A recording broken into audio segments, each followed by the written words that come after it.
Good evening, and welcome to this candidate forum sponsored by the League of Women Voters of Norwalk. The League is a nonpartisan political membership organization which builds citizen participation in the political process. We are dedicated to providing information to voters to make informed decisions at the polls. My name is Mary Oster, and I will be introducing the forum this evening. Our candidate this evening is Laura Smits, and our timer is Kristen Hoyt. Our moderator. Our candidate, you call me a candidate. I'm so sorry. Okay. Our moderator this evening is Laura Smits. Been there, done that. And our timer is Kristen Hoyt. We will be hearing the positions on local issues from the candidates for the Common Council in District E. The audience is in listening mode only and can see all of the candidates, the moderator, and the timer on their screens. The candidates cannot see or hear the audience. All forums hosted by the League will be recorded and can be accessed on the League's website and Facebook page. You can also access the recordings to all of our forums that we've held this week on the League of Women Voters of Connecticut YouTube page.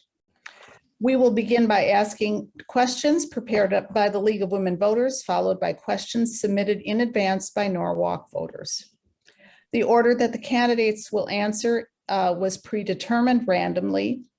Candidates will have 2 minutes to answer the question, followed by a 30-second rebuttal by any other candidate.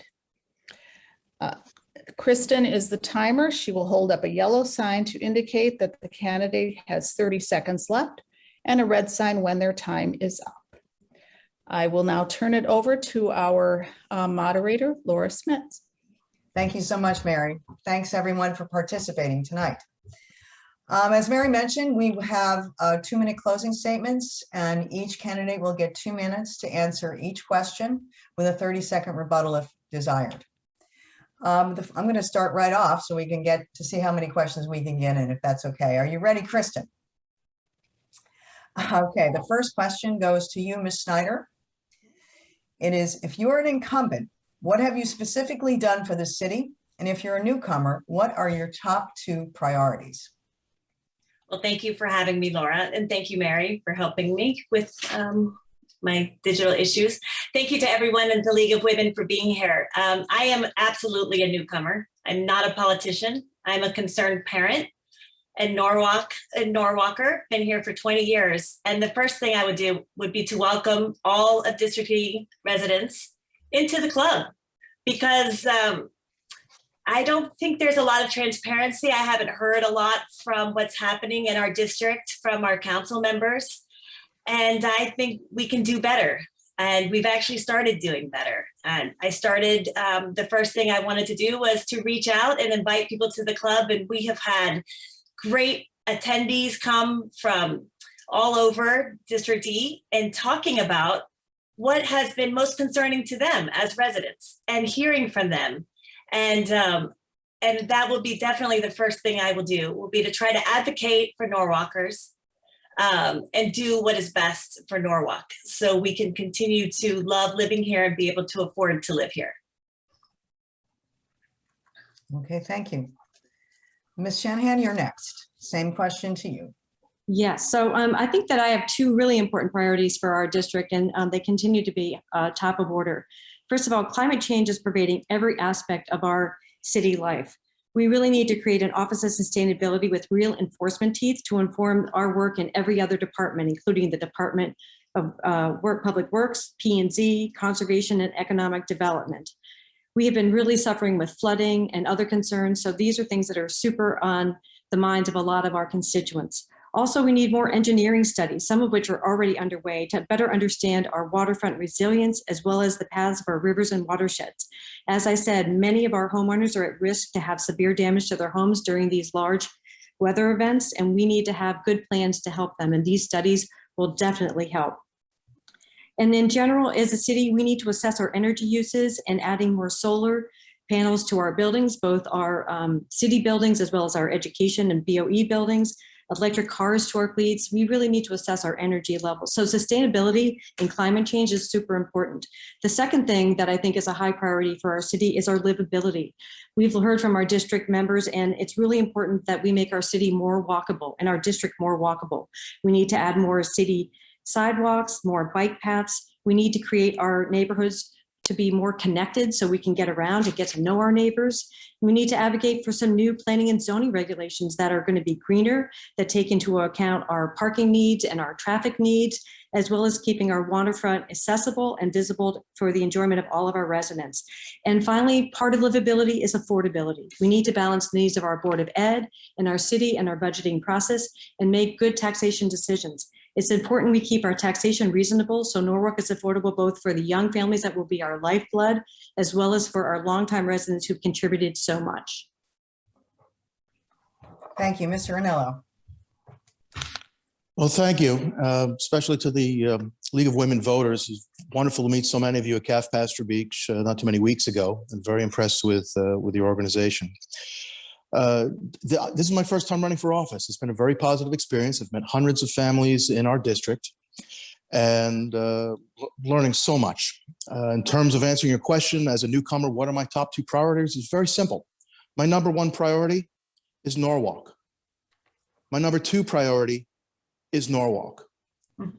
That means that there's certain things that are not my priorities in terms of third-party forces, using the municipalities of piggy bank to develop properties that no one's asking for. Because I have, again, hundreds of families in our district. I have yet to meet a single voter that says, Andrew, what we really need are more apartments. I do hear things that they do need, and I'd like to say if there's any trends, there's 2 trends I've learned meeting so many people. One is that people are raving fans about living in Norwalk. They've lived in their homes oftentimes for decades. They love living in Norwalk. And the other trend is there tends to be some friction. And that friction is dependent on which part of the district you meet. It might be over development, it might be over occupation, it might be traffic, it might be schools or buses. It depends on the part of the district, but on occasion there is some friction. In terms of how I plan on making Norwalk my number 1 and number 2 priority, very simple strategy is to listen and to do my best to remember that the voters' opinions matter more than my own. I won't be able to deliver everything, nor is there any part of my campaign that makes any particular promises, but you do have my commitment to listen and to remember your opinions matter more than my own. Thank you.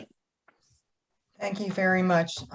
Ms. Snyder, could you, if you're not speaking, could you please turn off your audio just in case there's some. Oh, sure. Oh, So much. sorry. Sure. Go Thank you. ahead. Mr. Livingston, go ahead. All right, thank you. First, I want to thank the League for putting on this debate and to my colleagues for participating in it. I'm going to answer the question kind of as a hybrid. You asked what I would do, what I've done as an incumbent or what I would do going forward. So I'm going to give you a little bit of both. I've served for 6 years. I'm seeking my 4th term. As I look forward, I'll start there. I think the most important issue facing the city going forward is climate change and sustainability. We have walked and met and talked with neighbors throughout the district, and without fail, the number 1 issue that people are raising is flooding. That is pervasive throughout all of our district, up 5 Mile River, down in Rowayton, all over. And I think that's something we need to address. So sustainability encompasses water remediation, flooding remediation, encompasses livability, like Ms. Shanahan said, and it also encompasses just taking stock of the environment and potential climate change in every action the city takes. But what have I done in the past? I mean, that's also important. You asked that. And I have led the effort in my prior terms to bring styrofoam ban, as well as a plastic bag ban, as well as a straw and stirrer ban to the city, all of which have significantly helped to reduce waste in the city. And these are important issues because they may seem small, but they have removed plastic waste from both our waste supply, which costs the city taxpayers money, as well as remove some from our beaches and from our water supply. And it's just one step in moving forward on taking care of sustainability and watching for climate change. So thank you. Thank you very much. Okay, now we're going, are there any rebuttals to that? would anyone like to rebut or say an extra 30 seconds on this topic? Yeah, I'd like to say something. It seems that if there's ever any variation of more than 7 degrees Fahrenheit in the weather, everybody starts screaming climate change and Chicken Little and all this. I didn't even know Norwalk had a city council. And I've lived in Norwalk for 25 years. I didn't know they had a council until they started outlawing plastic. And from what I've learned meeting with people is that this ordinance of your plastic bag ban, although it may be well-intentioned, it may not have had the effect that you need, because the people I'm speaking with says it's made my plastic consumption skyrocket. And not only that, have the use of the plastic. Okay, thank you. Mr. Agnello, Mr. Livingston, would you like a 30-second? Yeah, I need to comment on that. We passed a ban about 3 years ago. Other municipalities have followed us. It has had a significant impact on our waste product in the city. For example, in our recycling systems, there used to be the plastic bags would get tangled in the machinery. That no longer happens. We are cleaning up our water supply. Our beaches are cleaner. I mean, I just did a cleanup myself along the Inner Harbor and found a lot less straws and plastic bags, as did others. So it is having a positive impact in the city. Okay, thank you. Ms. Shanahan. Yeah, just to follow up on Mr. Livingston's comments, we were actually having conversations with Cops Oyster, and they said that since the plastic ban has been enforced, they're no longer having to clean their engines from being fouled by plastic bags in Long Island Sound. So it's even affecting our oyster industry in a positive manner. Okay, thank you. Let's move on to question 2. This one is for Ms. Shanahan first, and it's coincidentally related. This year, the General Assembly updated the bottle bill to eventually increase the deposit to 10 cents. In addition to other measures, if elected, what are 1 or 2 action steps you would take to improve the amount of plastic bottles, glass bottles, and cans that are recycled properly and not thrown in the trash? Ms. Shanahan, you go first. Well, we have been strong supporters of making our recycling laws as clear as possible. And it is really confusing. I think that when people look at their blue bins, they're not really sure what they should be putting in. Should they be putting their materials in plastic bags? Should they be putting in paper bags? And we've been working really closely with the DPW staff to try to come up with some ideas about how to educate the public about the importance of this proper collection of bottles, plastic, and glass, and other types of recyclables. And it's really important to do so because it is an important source of waste stream. And what a lot of people don't know about our waste stream, and one of the things that we did to also improve the waste stream, is Mr. Livingston and I brought the first food waste collection pilot program in the city of Norwalk, and it has been wildly successful. And what we do with our waste in Norwalk is we burn it. So when you take heavy food waste and you put it in an incinerator, it's doubly inefficient, right? You're taking wet stuff and you're burning it. It doesn't make any sense. So I think that we're looking at our waste stream from top to bottom to try to find ways to make it more efficient, make it more environmentally friendly, and to bring about good change to this. It's a very expensive process as well. We are paying a lot of money to cart our bottles and our plastic bottles away. So we need to find new ways of handling our waste that are more efficient. Okay, thank you. Mr. Anello. Yeah, I think, well, what I see walking along the shoreline is not plastic bags. What I see are water bottles. You know, those thin, clear plastic water bottles. Those that they float, they last forever. One thing I think we could do is to instill confidence in our water supply. Second taxing district water department. I've been a customer of theirs for 25 years. As far as I'm concerned, they do an excellent job. They produce a dependable product. And when I was a kid, that's where you got your glass of water from, right from the tap. I don't know why we can't promote that. Okay, thank you. Mr. Livingston. Yes. First off, I would strongly support the efforts on the state level to reduce the plastic bottle usage. The reason for that is it's very difficult for a municipality such as Norwalk to regulate the use of water bottles, right? They come in from all places. It's extremely difficult. We looked at this, but what we've done is I have worked with the representatives on the Stanford Board of Representatives in terms of working together as two of the largest cities in the state to come up with environmental solutions. And that's one of the reasons we came up with the plastic bag ban. They followed us after that with the straws. But the point being that we do need to work as a state level to try and limit the use of these plastic bottles.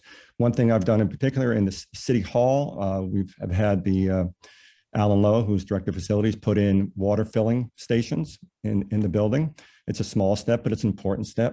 And I also want to point out that these are important from dollars and cents to the taxpayers. I mean, every bottle that's thrown in the garbage costs us money, right?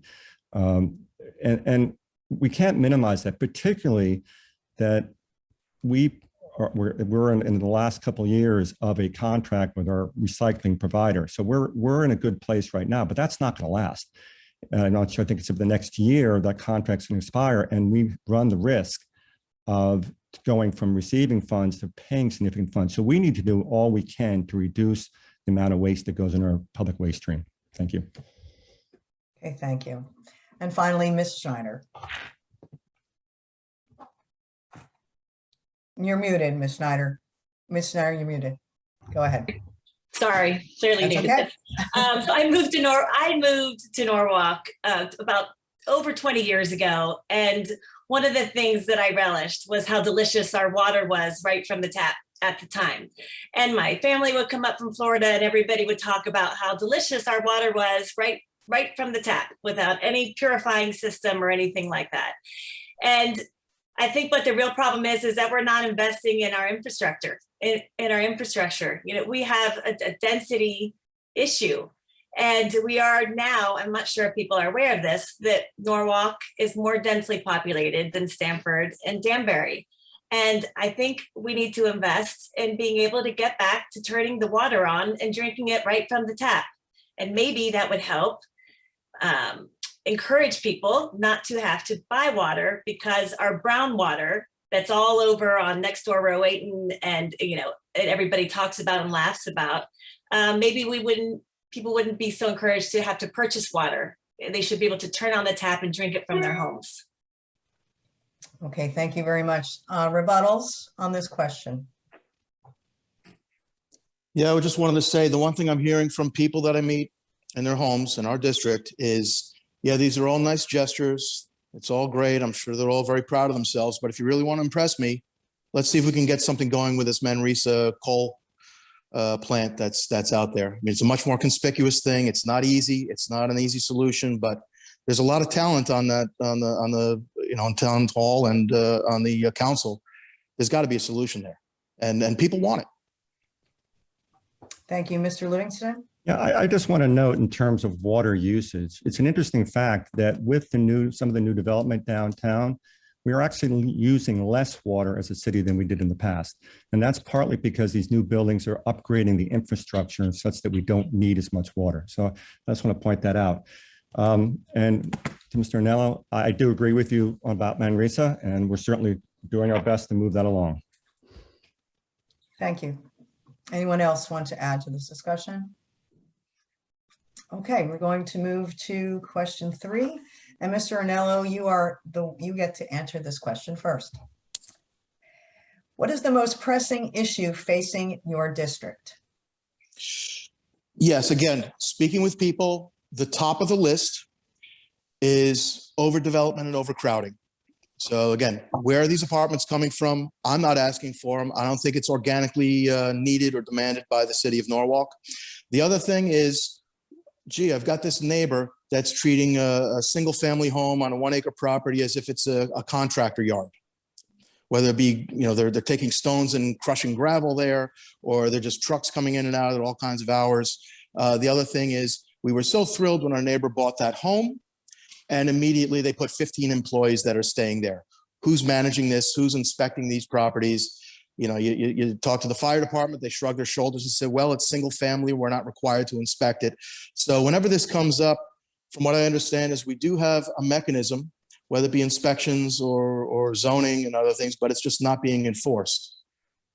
So again, that's top of the list. There's 2, 3, 4, and 5 on the list, but number 1, that's it. Okay, thank you. Mr. Livingston. Thank you.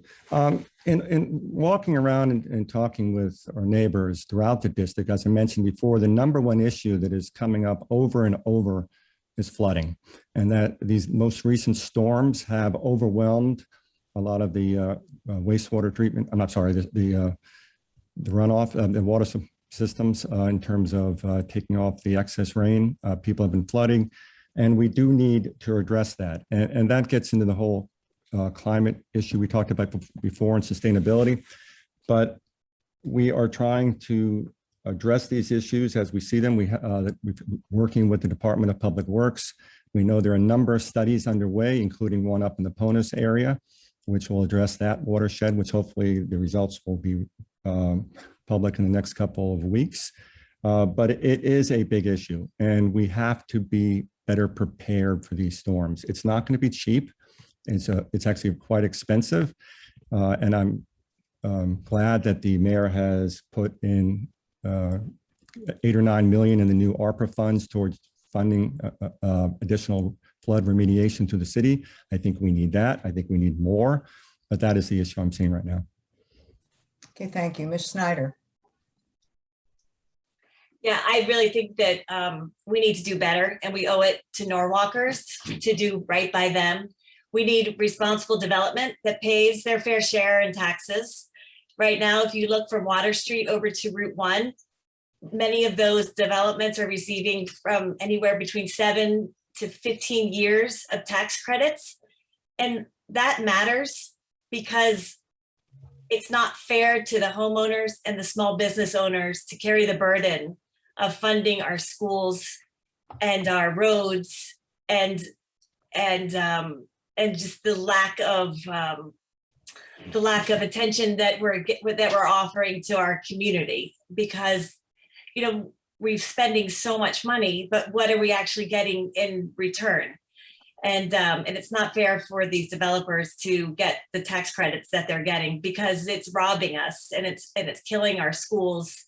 And our vastly underfunded schools was one of the main reasons why I got involved, because we need to do better for our kids so they can continue to thrive here and live here well and safely. Okay, Ms. Shanahan, finally.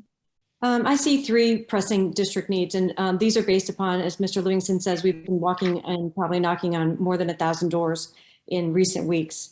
I would say that the most important thing is, as Mr. Livingston says, is flooding. That's throughout the 5 Mile River, the Betts Brook area, and other watershed areas. And these floods have been devastating to some of our homeowners who are risking the loss of their homes. So it's a super important issue. We're working closely with DPW, emergency services, and the Conservation Office to address these concerns. Another really important issue in our district that's brought to us every single day is sidewalks.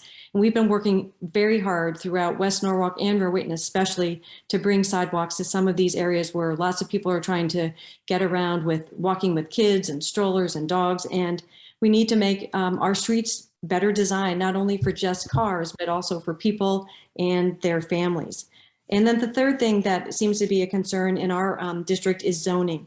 And across our district and our city, constituents are telling us that some of the buildings we're seeing don't really match up with the vision that we have for our city.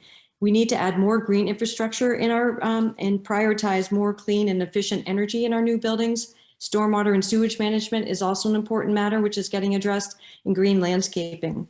And we do need to consider traffic and parking studies on developers to ensure that the neighborhoods can absorb the new residents that they do. And we want to make sure that the historic character of our neighborhood stays the same. But these are the 3 important things that people have been raising to us: flooding, sidewalks, and zoning issues. Okay, thank you.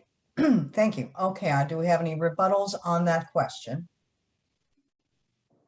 Hearing none, we will move on. Question 4 is for you, Mr. Livingston, first. And this is kind of interesting how these kind of piggyback onto the same subject. What can be done to create a mechanism for homeowners who need emergency repairs to prevent further costly property damage from flooding in areas such as 5 Mile River? Who is willing to bring this flaw in the federal and state regulations to the attention of Governor Ned Lamont? This is an unbearable hardship for affected homeowners. Visibly damaged properties waiting for approvals affect surrounding property values. Mr. Livingston, you have. Thank you. And it's sad to say, we know this all too well. We have been working with some neighbors along the 5 Mile River who have had devastating floods. And what we have done, and what we've told them and worked with them on, is that there are a number of sources, most notably the FEMA, that has various programs available to help people who are devastated by floods. We are working with Michelle DeLuca, who is the city's emergency response agent, as well as Alexis Cherichetti, who is a conservation officer, to try and bring relief to these people. It's really sad to see. It's devastating what's been done to their properties, which is one of the reasons that flooding is so important to deal with. There are several programs. There are basically programs that allow the homeowner to simply lift their house if it's in the right place. But if they're in a floodplain, like some of these places are, they're not permitted to raise their houses. So what's the alternative? Some municipalities have applied for and obtained funds from FEMA to purchase the house. Sometimes that requires a contribution from the homeowner or perhaps the city. We are looking at all these options for the homeowners. As I said, it's just terrible to see this. We really feel for them, but we do have the resources of the city. They are in full contact with the state and the feds to try and find solutions to these problems. Okay, thank you. Ms. Snyder? Yeah, make sure that I'm here. I think that's great to hear, Tom, because I've actually met a few of those residents that live along actually right down our street, and that have actually just recently spoken with you, and they still haven't heard back. I know that you had mentioned to them that you were going to look into things, but again, it's just that communication that they were just asking me about it a few nights ago, because unfortunately they're still at a loss on what can actually be done for them. It's been absolutely devastating to them, and the fact that unfortunately they still have no answers and still don't know what can be done for them. So I'm glad to hear that you're communicating, and it will be great for them to be able to hear that from you too. Okay, thank you. Ms. Shanahan? Yes, I'm just so glad to follow up on Mr. Livingston's comments, because actually we have been in very close communications with all of those residents on sometimes a daily, sometimes an hourly, and often certainly a weekly basis. And in fact, I just wrote to all of them yesterday to give them an update about where we stand with our communications with the city, with the state, and with the federal government. And unfortunately, we're not in control of exactly when the federal government's going to get back to us with regard to when they're going to make a determination as to whether or not FEMA is going to declare this as a disaster zone. But we are keeping everybody informed as best we can, because we know that every time it rains, their hearts start to beat harder. And there's times when I actually wake up in the middle of the night and I worry about that young family down there with that 8-month-old and think I should call them and tell them to come stay at my house. I'm so concerned about them because of the devastations that they've had in their houses. So absolutely, we think this is an important issue and we are completely on it. And we are so concerned for those residents. And this is a daily concern of Tom's and mine, and we're in contact with the city every day about it. There's just not a lot we can do until we're told by the federal government what they're willing to do. And there's many visits that have been made by the FEMA people. They were here just last Thursday and Friday, and we haven't yet heard back from them about what the results are. But believe me, we are completely on this. We're completely concerned for our residents, and not just in Rowayton and McKendree Court, but also northern 5 Mile River as well, places like Bonnybrook Trail, Bonnybrook Road. We have seen what these floods are doing, and it's very concerning. So yes, it's a daily concern, and we are daily in communication with the DPW to find out where we are on these matters. Okay, thank you. Mr. Anello? Now, these claims are multidimensional. You've got the emotional aspect of your primary residence, which the way we're wired as people is to assume that it's a given. You come home, it's a place you feel safe and comfortable, and it's gone, or it's severely disrupted. You've got the financial aspect of it, which means while you're waiting for that insurance company to inspect, and what do? They give you an offer of $10,000 for a $50,000 claim, right? And then you got to fight that with the insurance company, maybe get lawyers involved. And then housing, you've got to pay for a hotel. And you're still paying a mortgage and all the expenses and the insurance premiums for that home that's unusable. So there's probably some solutions out there on the insurance side, possibly on the banking side to delay I mean, if we could defer mortgage payments for a virus, we can certainly defer mortgage payments due to flooding. You know, because that's the big part of it. I mean, having had a claim like that myself personally, that's what I remember most of all is, you mean I've got to continue paying these mortgage payments and I can't even stay there? Yeah. So again, if we can do it for a virus, we could probably do some similar solutions for flooding. That would be quick and easy to implement. Thank you. Are there any rebuttals on this question? Okay, I think we can squeeze in one more question. This time we will go back to Ms. Schneider for question 5. I'm sorry, we'll go to Ms. Shanahan for question 5. All right, are we ready? This is kind of a long question as well. Oh, sorry. This is a Zoom call. This is what happens with cats on Zoom calls. Okay, hold on one second. I'm gonna feel that later. During the past budget cycles, our schools were not fully funded. This year, the differential was made up with federal COVID relief funds. However, these federal funds are limited and will run out in the next 2 years. The BOE CFO has warned the city that the schools will face a cliff in funding when this occurs, resulting in dangerous cuts to schools. As a member of the Common Council, which determines BOE funding, the largest part of our budget, how will you address this issue, and what is your view on how to properly fund the BOE? Ms. Shanahan, you may go first. Great, thank you. I find this question a little bit, and I think there's a few misconceptions embedded in this question that I'd like to clarify. The role of the Common Council is to set a cap as to what the city will spend for both the city and for the Board of Education expenses. And then it's the BET's job to allocate that cap as between the city and the Board of Education. And so that's an important understanding that, you know, kind of a basis for understanding to understand how this budget process works. And the question gets it a little bit wrong. The Board of Education, I mean, the BET and the city can never give less to the Board of Ed than what was funded in the year prior, pursuant to state law. So we never can give less to the Board of Ed 1 year to the next. And in fact, in the last several years, we've given very handsome increases to the Board of Ed. So the Board of Ed is always kind of fully funded. But in negotiations between the city and the Board of Ed for annual funding, it is expected that both the city and the Board of Ed will certainly ask for more than they probably expect to get to be funded as an initial negotiation stance, right? Like that's negotiations 101. So as Bruce Kimmel, who's a former Board of Ed member, said famously to me once, it is the Board of Ed's job to ask for as much money as possible, and it's the Common Council and BET's job to make sure that the budget is realistic for taxpayers. And so there is a balancing act. As far as the concept of a cliff, I'm a little bit concerned if confused by that phrase as well. The federal funds that are payable to the Board of Ed this year, the extra funds, are for remediation programs that account for the COVID losses.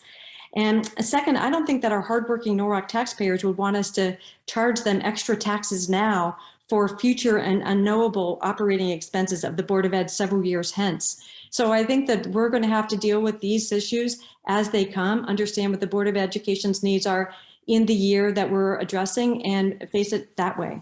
I certainly do think that the Common Council and the Board of Ed members ought to be collaborating more closely, though, for both our financial planning and land use endeavors. And I'll stop there. Thank you very much. Mr. Anello. Yeah, I have 3 children. My 2 youngest are at Fox Run. I serve on the school governance council of Fox Run. And I can tell you, just having a point of view from the inside, that I don't really hear a lot of complaints about we don't have enough money, where I see most of the activity is going towards strategy.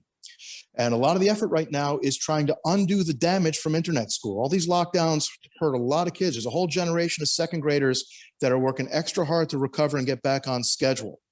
So in terms of the budget, I don't think the budget's the issue. I think there's an element of competition that's lacking in public education, which would also mean an element of efficiency that's underutilized. And in terms of the Board of Ed deciding what or who to throw off the cliff, let them decide. But in terms of the budget, I don't see it being a money problem. I see it as an efficiency problem and an element of competition problem. But meanwhile, the people in the schools, teachers, fantastic. They're using every resource they have. They have lots of resources, and they're mostly focused on strategy right now. Okay, thank you. Ms. Schneider. I'm so excited to answer this question. I have 4 children that are all attend Norwalk Public Schools, and have only attended Norwalk Public Schools. I have 1 at Rowayton, I have 1 at Rowton, and I have 2 at Bryan McMahon.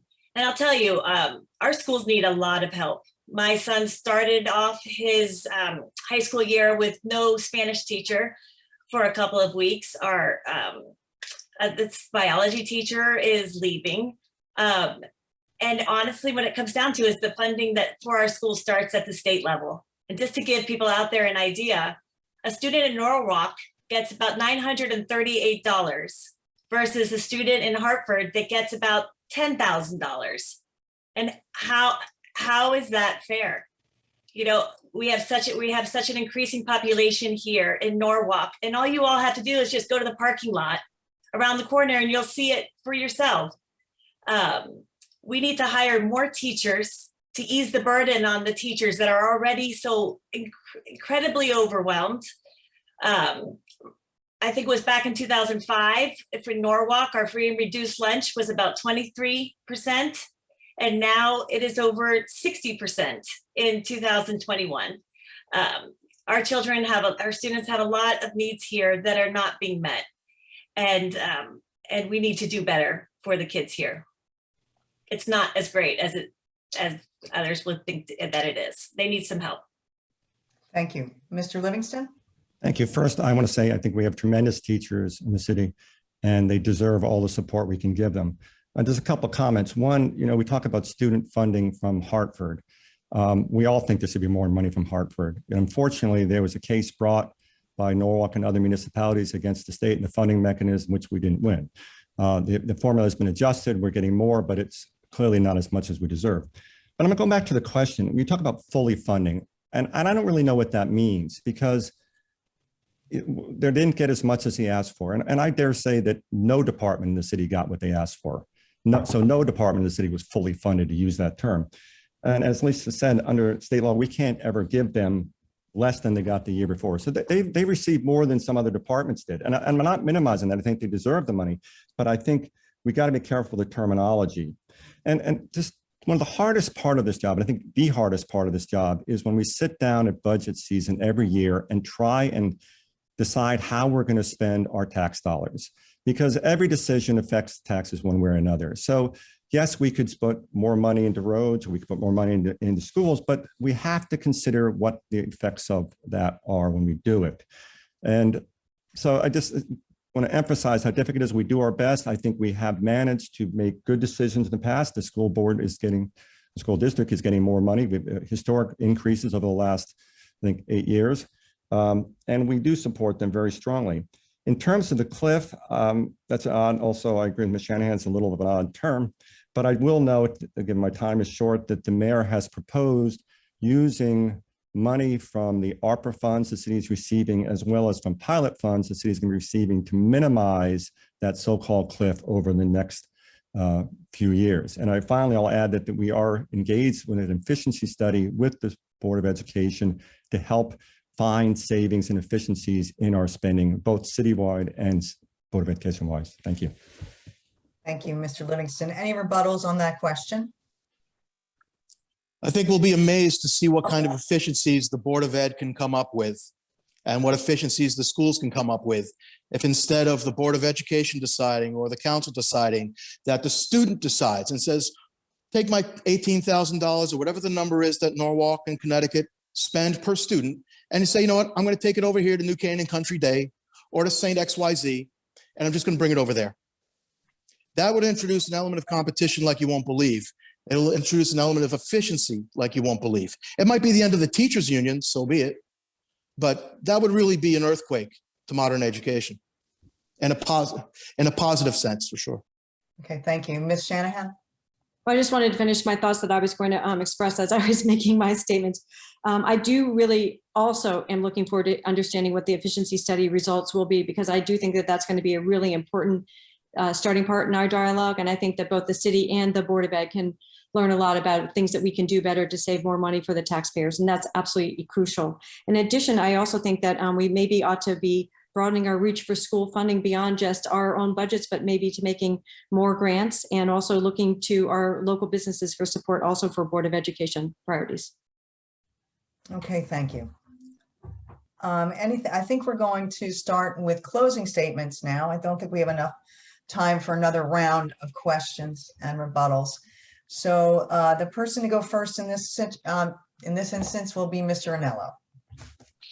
Yes, thank you to all of you and the other candidates. You've all had some great ideas. I have no doubt that all of us on this panel, again, are raving fans of living in Norwalk, or we wouldn't have been here this long. We're raving fans of Norwalk, or we wouldn't be participating in our government. But I think what we have are some very different points of view of what Norwalk's going to be. Do we want to be Stamford, or do we want to be Norwalk, whatever that means on our own terms? In terms of meeting people out there, like I said, what I'm hearing is there's a few issues that want to be addressed, and the best I can give you is a commitment to listen and remember that your opinion matters more than my own. Thank you. Mr. Livingston. Thank you. I would like to again thank the League for putting on this debate and my colleagues up here for the participation. My wife and I have been married for 35 years and residents of Norwalk for 34 of those years. I'm an attorney and was Vice President and Secretary of Applied Biosystems, formerly Perkin-Elmer, and I'm currently an adjunct at UConn Law School. I've had the privilege of representing the citizens of District E on the council for the past 6 years. I've served as council president, and I'm currently chair of the council's Land Use and Building Management Committee and a member of the Planning, Public Works, and Ordinance Committees. I'm also the council representative to the Historical Commission and a member of the Harbor Loop Sono Wharf Steering Committee. So why am I running for a fourth term? I truly believe that the next 2 years will be critical to the future of Norwalk and its residents, and I have the background, experience, and relationships to help shape that future. My record on the council supports this. I've been involved in many initiatives during the past 6 years, but I'm most proud of leading the effort to enact plastic bags, styrofoam, and straw ordinances, all of which has reduced plastic waste in the city. I partner with Ms. Shanahan in Public Works to bring food waste collection to Norwalk and an amended tree ordinance to help protect and increase our tree canopy. Most recently, I've led efforts to combine the Planning and Zoning Commissions, which will make the city's planning and zoning process more efficient. As chair of the Land Use Committee, I've helped oversee in excess of $200 million in school construction projects. But I'm also not afraid to stand up for what I believe, as I did when I voted against the initial POCO project. By the way, if this is rubber stamping, then I don't know what that term means. Ms. Shanahan and I have worked tirelessly to address resident concerns, be it traffic, sidewalks, or flooding, to name just a few. But there is still much to do, including addressing the issues caused by climate change, improving walkability, and keeping our city affordable for our residents. My approach has always been to work with everyone and listen and learn so I can make the best decisions for our residents. I will continue to do that if reelected and hope you'll support me on November 2nd. Thank you. Ms. Schneider, you have 2 minutes. Okay. Thank you so much to the League of Women Voters. Like I said before, I'm not a politician. I'm a concerned parent. My husband and I have lived in Norwalk for over 20 years. We have 4 children. We've never lived in any neighboring towns. Norwalk is our home. We're loyal to fellow Norwalkers, and we want to continue to be able to afford to live in Norwalk. I don't want to end up like my neighbor Fran that, lived here, worked at Norwalk Hospital, and, as a senior citizen, she could no longer afford to live here anymore. That's horrible. And that should not be allowed to happen. So I'm just going to read here. So, again, considering that Norwalk has become the most densely populated city in Western Connecticut, it is critical to have a representative who will vote for what is best for the residents of District E. As an independent, free of party bias, residents can feel confident that I will listen and work with other council members. Ultimately, I will be mindful of every decision that is made and how it will benefit the residents of District E versus blindly rubber stamping along party lines. In other words, we need to have balance on our council, balance on our Board of Ed, balance in our city. We should not have 24 out of 25 people in the city who are voting the same time, at the same way at every time. We need to hear diversity of thought and diversity of opinions. And as an independent, I can offer that. I will welcome and include the residents of our community. They will be aware of when decisions are made, why, and how it will impact their lives. The significant increase in Norwalk's population without corresponding property taxes has really strained our already underfunded schools and impacted the maintenance of our roads, our sidewalks, our sewers, and our storm drains.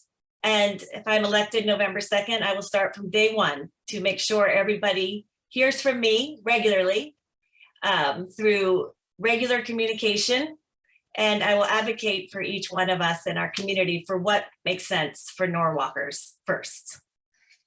Okay, thank you, Ms. Shanahan, and please refrain from making gestures on your video. Thank you very much. Thank you to the League of Women Voters and to my fellow panelists tonight for bringing this event to the voters of Norwalk. I'm a strong believer in public engagement and discourse. Events like this make us all informed voters. Being your District E Common Council representative has in many ways been my dream job. Bringing my skills as a former attorney as well as a community leader, I've worked hard to find solutions for our community, including everything from potholes, speeding, car thefts, lack of sidewalks, and the devastating effects of flooding from the recent storms we've suffered through. With Mr. Livingston, we've convened meetings with our constituents to listen to their concerns and to discuss these issues very fully. We have brought city staff along with us to commit city resources to resolve these needs. In addition, I'm proud of my record as a councilperson who's led the city in addressing and adopting more sustainable initiatives. Mr. Livingston and I went to the city to advocate for and initiate the first food waste collection pilot in the city. This program has been wildly successful, and we hope to see it adopted citywide. I brought the idea of a tree summit to the city. Out of that planning meeting came support for a new tree ordinance, among other important initiatives. Working hand in hand with our tree warden, DPW, Planning and Zoning, the Conservation Office, as well as our committee members, Mr. Livingston and I rewrote a new tree ordinance that will go a long way to protecting our tree canopy that we now have and to grow it in the future for the benefit of current and future Norwalk residents. We have proactively been advocating for a more walkable city. I sit on the Harbor Loop Sona Wharf Steering Committee, and we are working to add new sections to the Riverwalk on the east side of the Norwalk River. Wouldn't it be great to be able to walk from the Maritime Aquarium all the way up to Wall Street along the river? Our waterfront is an amazing asset for our city, and we ought to find ways for all of us to enjoy it by providing more access through changes to our zoning laws. None of these initiatives are passive adoptions of the mayor's agenda, but rather the work of an engaged councilperson who has the best interests of her district and her city in mind. I would like to continue to work on behalf of my district. Therefore, I'm asking your support on November 2nd. Please vote to re-elect me as one of your District E Common Council members. Thank you very much. Very much. Thank you to all of the candidates for participating tonight, and thank you all for stepping up to serve the public. I know we all appreciate your taking this effort and making time for the community. On behalf of the League of Women Voters of Norwalk, thank you, and don't forget to vote on November 2nd.